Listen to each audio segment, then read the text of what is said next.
સુરતમાં નરેશ પટેલની આગેવાનીમાં એક મહત્વપૂર્ણ બેઠક ખોડલધામ પ્રકલ્પને લઈ મહત્વની બેઠક યોજાઈ।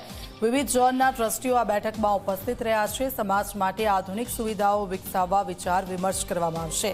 ઉદ્યોગપતિઓ અને સમાજના આગેવાનોએ સૂચનો આપ્યા છે। સમાજ સેવાનું આધુનિક કેન્દ્ર બનાવવાની દિશામાં ચર્ચાઓ થઈ।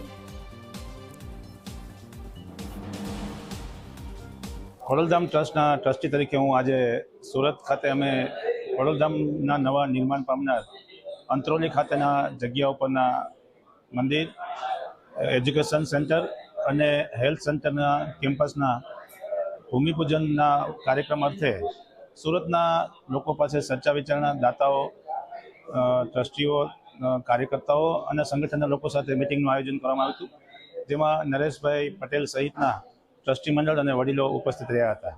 સચિન જીઆઈડીસી ખાતે તથા ભક્તિ ઇન્ટરનેશનલ સ્કૂલમાં અલગ અલગ આગેવાનોને મળવાનું થયું હતું અને લોકો તરફથી સૂચનો મંગાવવામાં આવ્યા છે કે અહીંયા કઈ જરૂરિયાતો છે, શું બનાવવું જોઈએ અને ખોડલધામે શું વિચાર્યું છે, એ તમામ વસ્તુની આપ લે કરવા માટે આજની મિટિંગનું આયોજન હતું।